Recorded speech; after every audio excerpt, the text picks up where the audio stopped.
Hello, my wild, courageous, adventurous seekers, and welcome to Moon Magic.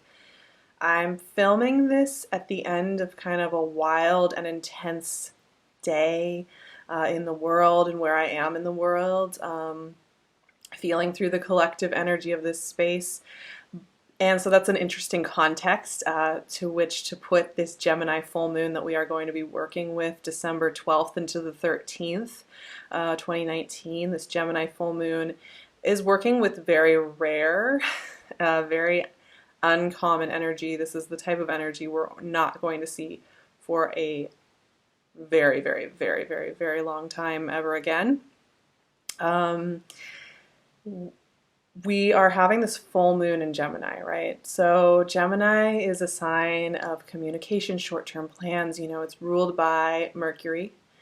By this point, Mercury will have finished its retrograde. It'll have moved into Sagittarius, be feeling pretty comfortable over there. So Mercury isn't so involved in this conversation. But this Gemini full moon is at 19 degrees of Gemini, the moon, and the sun will be at 19 degrees of Sagittarius. We're in the heart of Sagittarius season here. We're in the heart of the philosophical intellectual axis, right?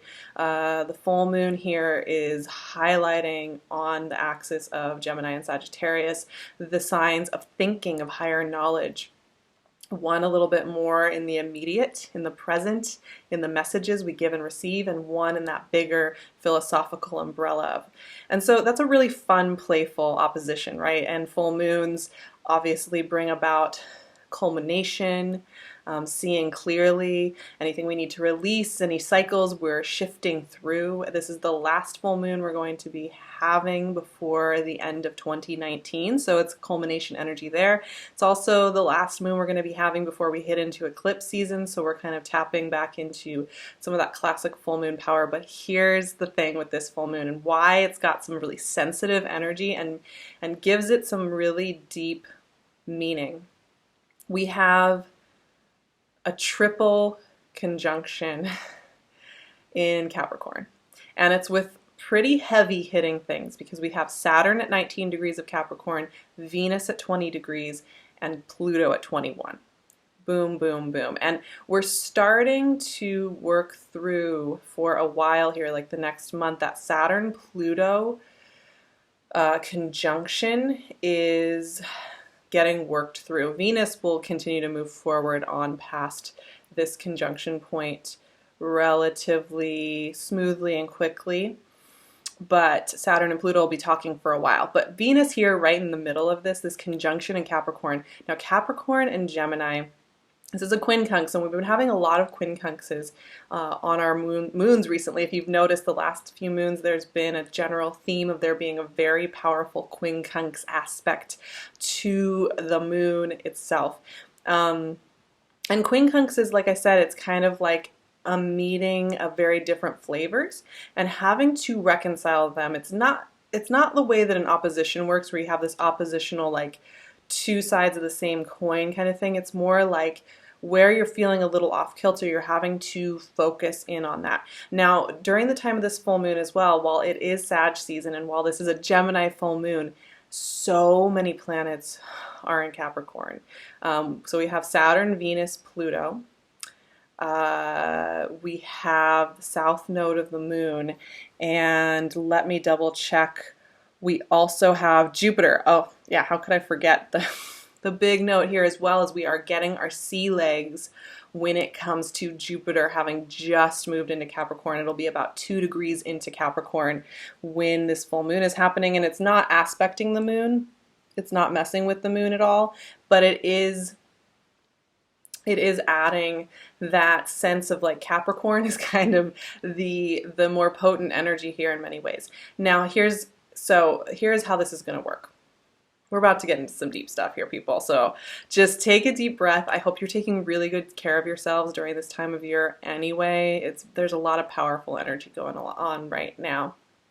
Gemini moon is going to be talkative, right? It's moons that happen in Sag and and Gem energy, Sag and Gem energy, are very talkative. They're very good at giving like more language-based, kind of like sentency, kind of cohesive statements that we kind of intuitively feel through when we have moons in these signs, I've noticed.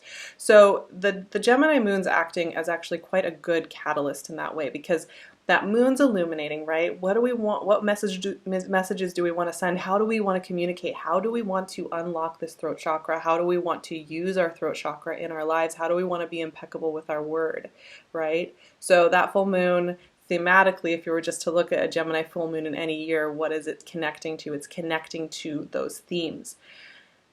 But those themes are in the umbrella of this Pluto Saturn Venus conjunction.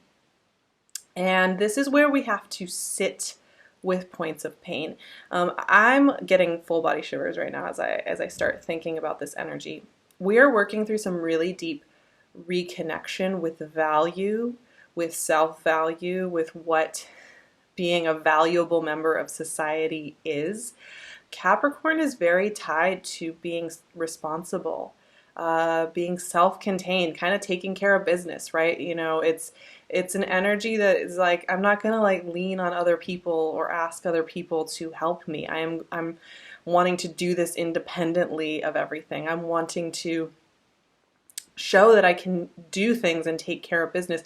Now, that is a quality we want, right? We do need to show up for ourselves first and foremost. And we do need to take responsibility for how we want to show up in the world, right?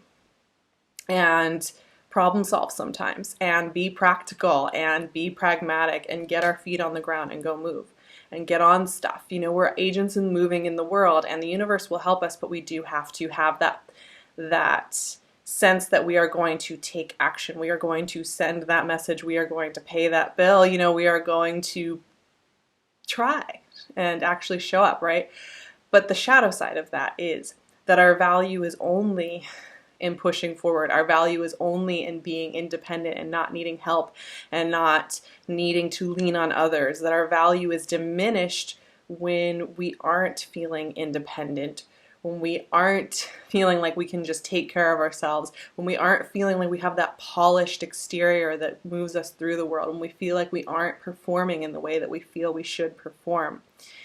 And when you have this conjunction with Venus at the center, and then you have the planet of restriction and structure, Saturn, and the planet of rebirth, power, obsession surrounding it, all in Capricorn, you better believe we're doing some reworking of how we value ourselves in relationship. And Venus being in the middle of this conversation, we're doing shadow work with where we are afraid that if we let others help us, if we let others love us, if we let people see who we really are, we have failed and we have less value. Now, because this is hitting right into that sense of value in the world and how we are loved and how we love and how we receive abundance, that whole idea of law of attraction, oh, you know, I'm feeling so good, I'm just vibrating so high, like I'm glowing. That's the only way you're going to get stuff. We're hitting right into that. We're challenging not only the notion that we are only valuable if we work hard and we get down in there and we just focus and we're independent, but we're also challenging the notion that love and connection and community only comes once we're healed and if we're in this glowing disposition. So it's interesting the way that this conjunction is working. It's challenging both of the extreme ends of that dialogue. And that is really important because both of them are erroneous. Because they both work with the logic that there is an ideal performance that you have to enact, you have to perform in a certain way in order to have love, in order to have safety, in order to have security. You have to perform either as this feel-good, bright, vibrant, always on character, or as this very independent, very strong, very motivated, very focused, very hardworking character. And this conjunction is challenging all of that. Because, and what it's going to do, and this is where you may notice some symptoms of a conjunction like this quincunxing a full moon in Gemini, which is very electrical and very fast moving and very playful and very talkative and wants to get results and wants to see what will happen, right? Is that you may notice that places where you feel insecure, unlovable, obsessive, worried, wanting affection, places where you start to rely on old patterning, like if you want affection and one way you figured out how to get that affection is to retract or to act up, right? Those impulses, those fear stories, those feelings of being separated from source, of being not enough and having to find a performance that will fit in some kind of mold that will get you what you want, will be challenged here, and it will be peaked up, right? Because full moon energy is quite active. So it likes to rustle stuff up. It wants to get things visible. So anywhere where you're feeling like you have this role, you have this mold that maybe it's a wiring that you've had for a little while from a past relationship or from when you were growing up, or maybe, you know, you figured out a way to work through problems. You figured out like a circuit that keeps everything okay.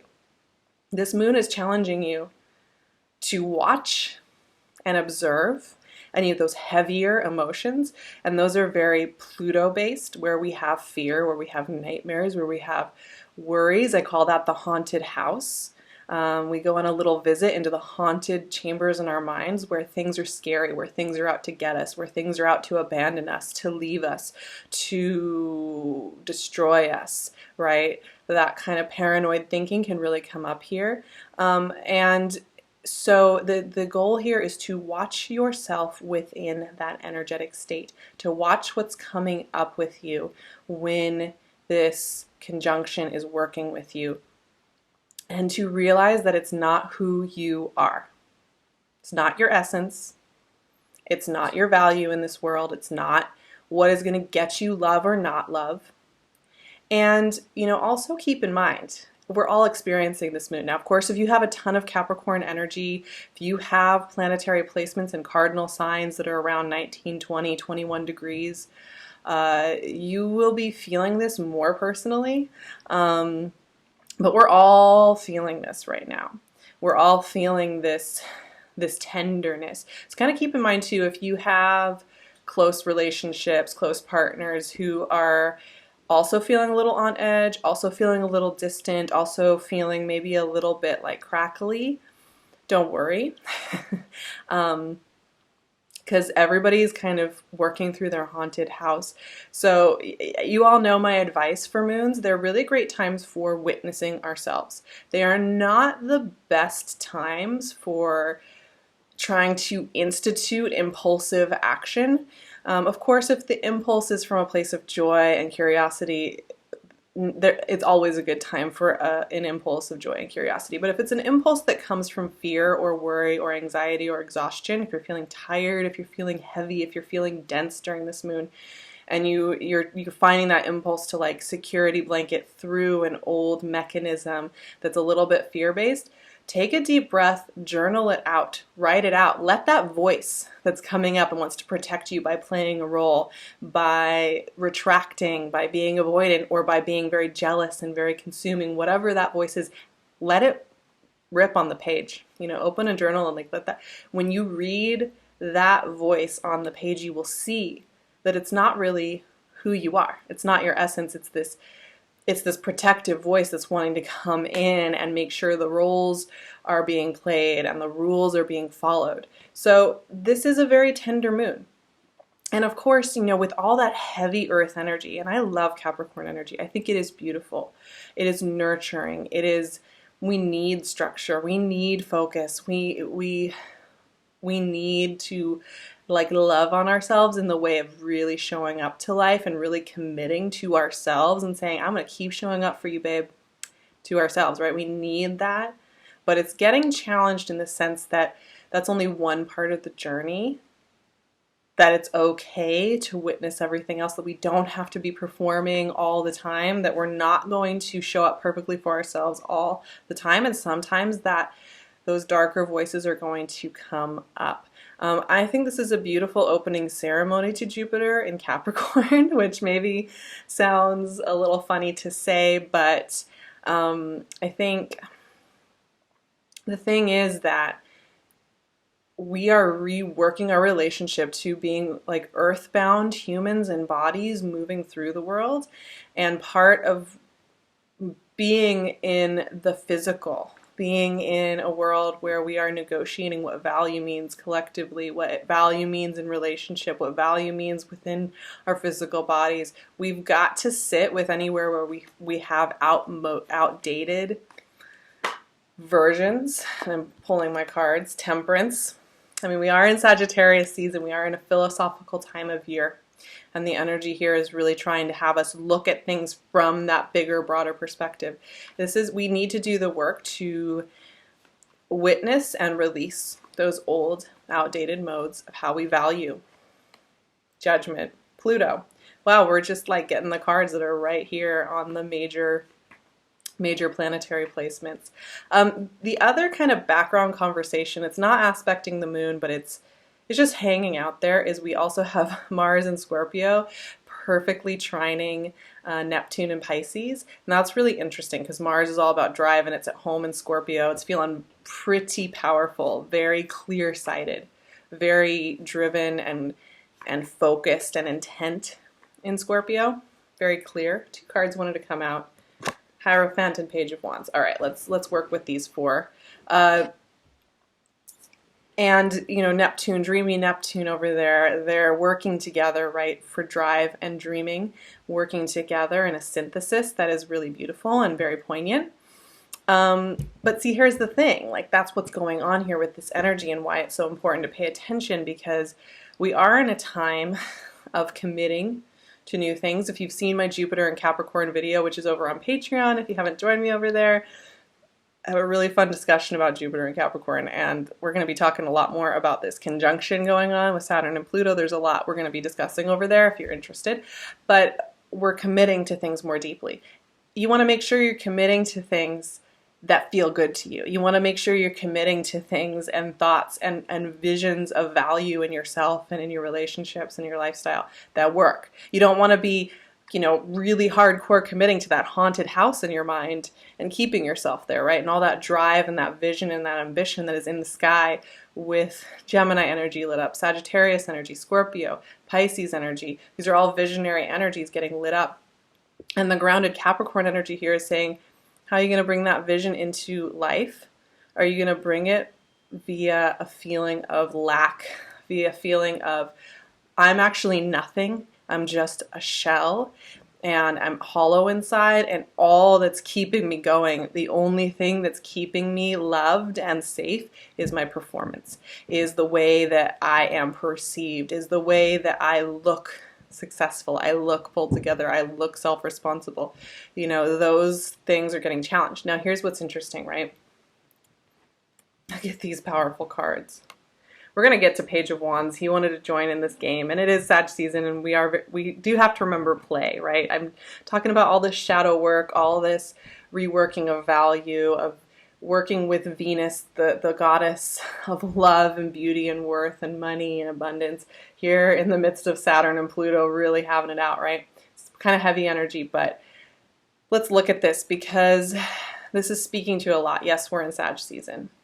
And Sagittarius season wants us to expand our beliefs, wants us to believe in the possibility of the dream. But temperance, you know, the temperance is the Sag card. That's why I'm bringing it up. Temperance is about tempering something. It's about reworking something. It's about taking one substance and making it into another. And I think about this too. It's like we have values. We have things like self-responsibility, ethics, morals, focus, structure, drive, planning. All of that is really good. We want to temper that heavier energy. We are not trying to eradicate it. We're not trying to burn it down with the rest of the forest. We're trying to take the essence of that and transmute it, and that's where judgment comes in, into something that works for us now in the time that we live now.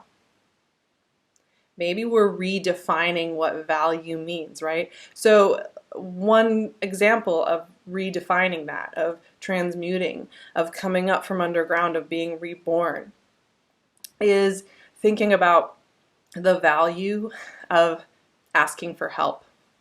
And this is actually also fitting into the fact that the north node of the moon is in Cancer right now and the south node is in Capricorn, and that's one of the big lessons we've been working with this entire year, is asking for help. Asking others to help us with something. Brene Brown says that's one of the key elements of true trust in any relationship, friendship, family, love, is if you never ask for help, people don't feel that they can ask you for help. They don't feel they can fully open up.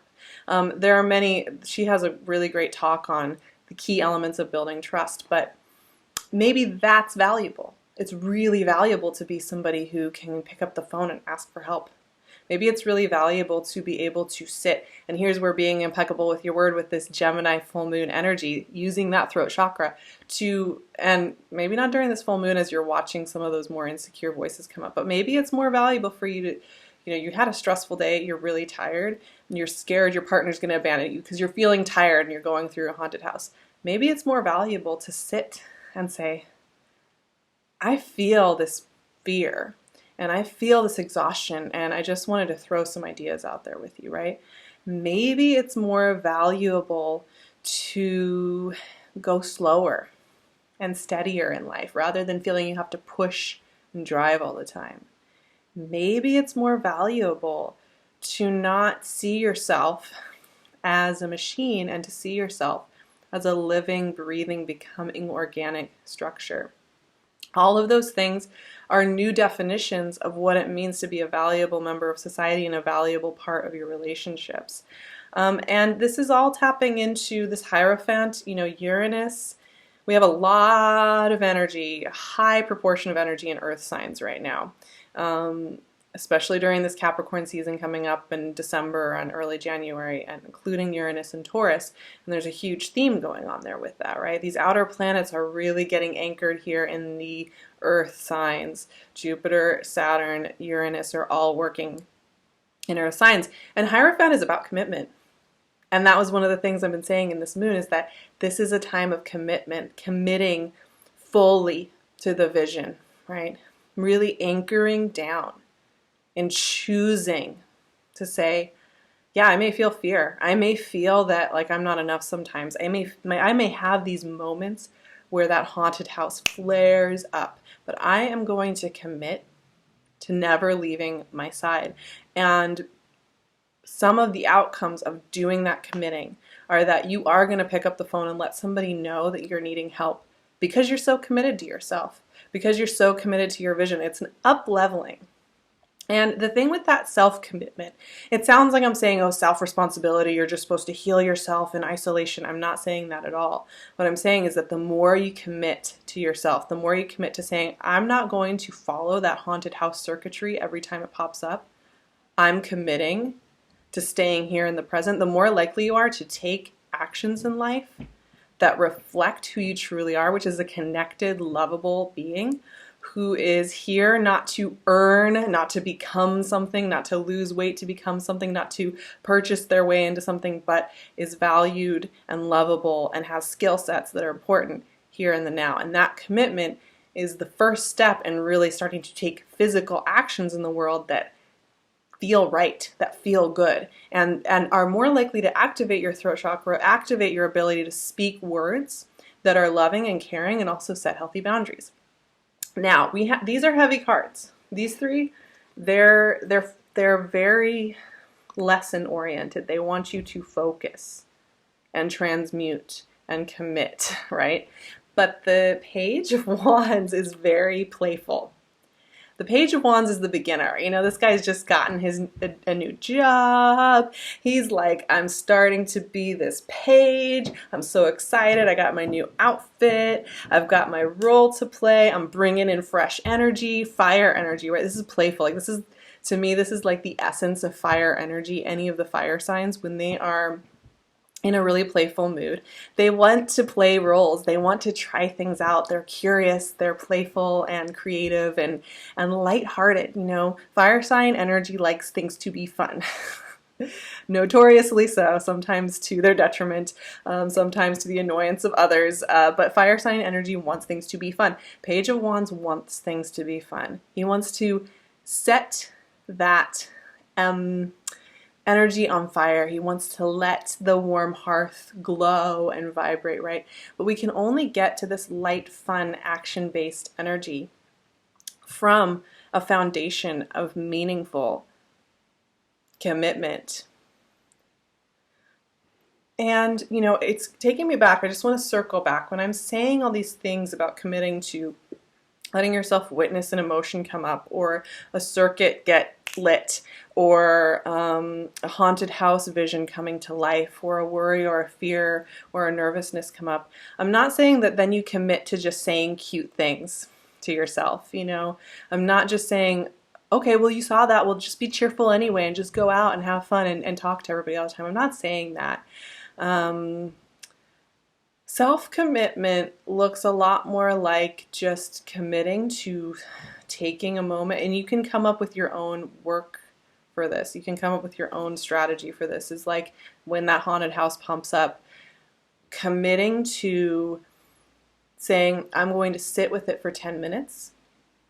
Every time that a really strong emotion comes up to the point where maybe you have a little stomach ache or you feel a little bit of the stress symptoms in your body, I'm going to take maybe even 1 minute and I'm going to write it out.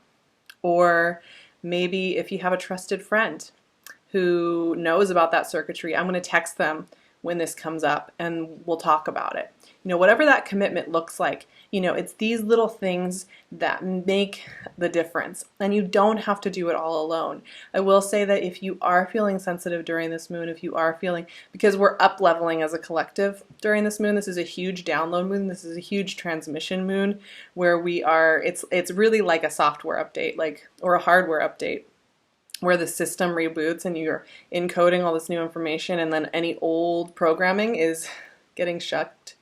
So it's sensitive, and cellularly you feel the energy of this. It can feel really draining, really exhausting, and even a little scary. I would recommend, you know, spend time with those people you really trust. You know, don't be stirring up the pot with people who maybe have been more problematic in your life, or more, that the very night of this moon maybe not be the time you want to do that. But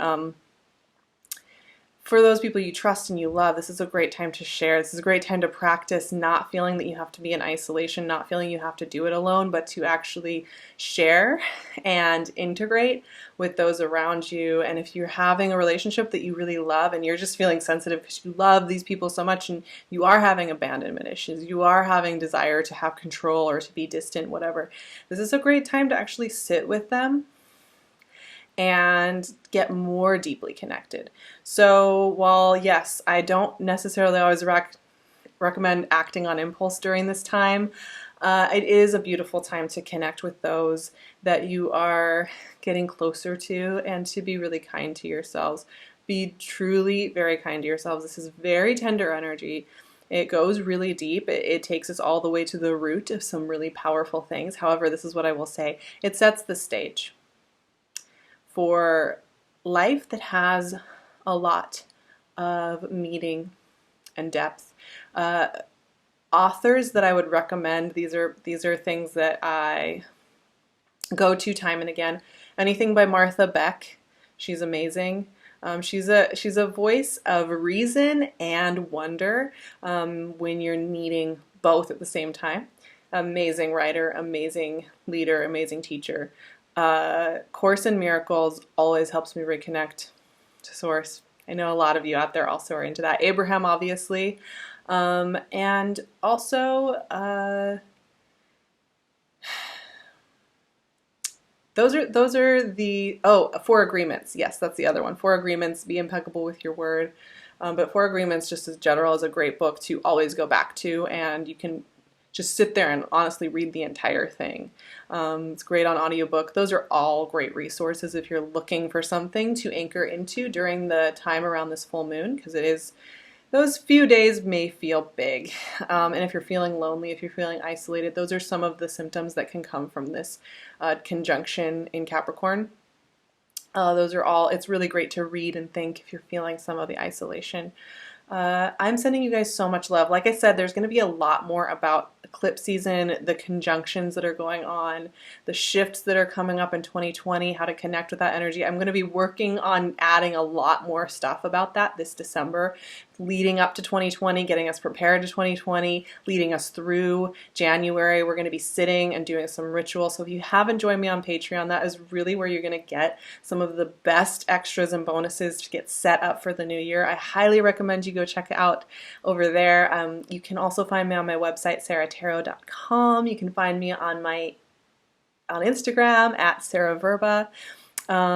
Those are all the ways to connect with me. Of course, I'm always wearing my besties jewelry, PinkLune. I love you guys so much. I hope you are having a beautiful last month in December, and I will see you all again for eclipse season very, very soon. Take such good care of your hearts. Mwah.